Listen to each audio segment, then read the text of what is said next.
Hello, I'm Ricardo, the Assistant University's Chaplain here at the University of the Witwatersrand, or WITS, and also further down the road at UJ, University of Johannesburg. A number of times students have walked into my office here at Holy Trinity and they've said to me, Ricardo, I want to do more. And I notice a distinct dissatisfaction in their voice when they say that. And then I prompt them and I say, well, what do you mean you want to do more? And they say, well, I want to do something beyond my studies. And I want to be of consequence to the world. I want to make a difference. So I sort of stop them and I try to explain to them this idea of the MAGIS in the Ignatian tradition, which is what I'd like to share with you today. So in the Jesuit tradition, Ignatian tradition, St. Ignatius speaks of this idea of the MAGIS, meaning more in Latin. And he goes into it into some depth, constantly referring to this idea of doing more. And I want to suggest three ways, perhaps, in which we might see the more or do the more in our own lives.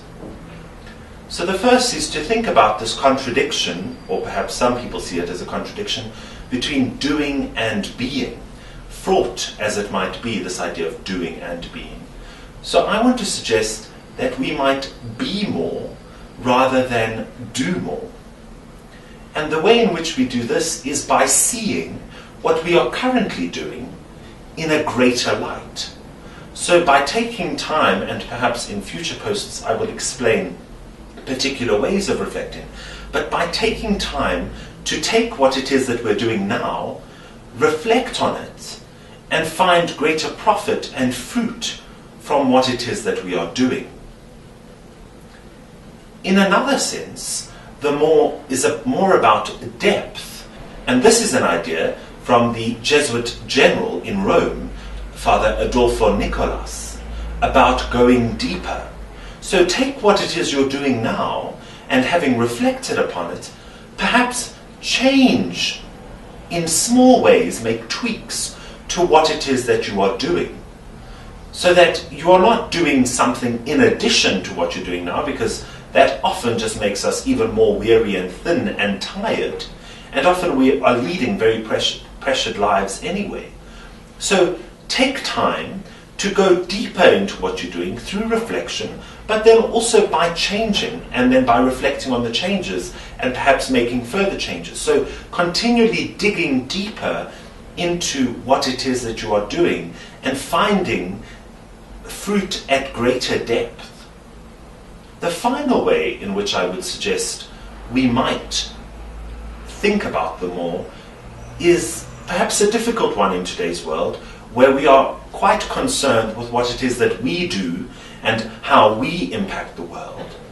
And so perhaps to, again, through prayer and reflection, but also just through the way in which we act, to consider our actions as being more in themselves, in that they are for others. They are not for ourselves. So it's not about me doing more, but it's about me being more for others. And in this way, I think we see that the more is all around us, because the more is what God has given us. This idea that we are here to coexist and live for one another, live for the more. So just in those three ways, seeing Christ by reflecting more deeply, by going more deeply into what we're doing, and maybe making small tweaks and changes. And then finally, by seeing what we do as being of God. And those are ways in which we can be much more without perhaps doing.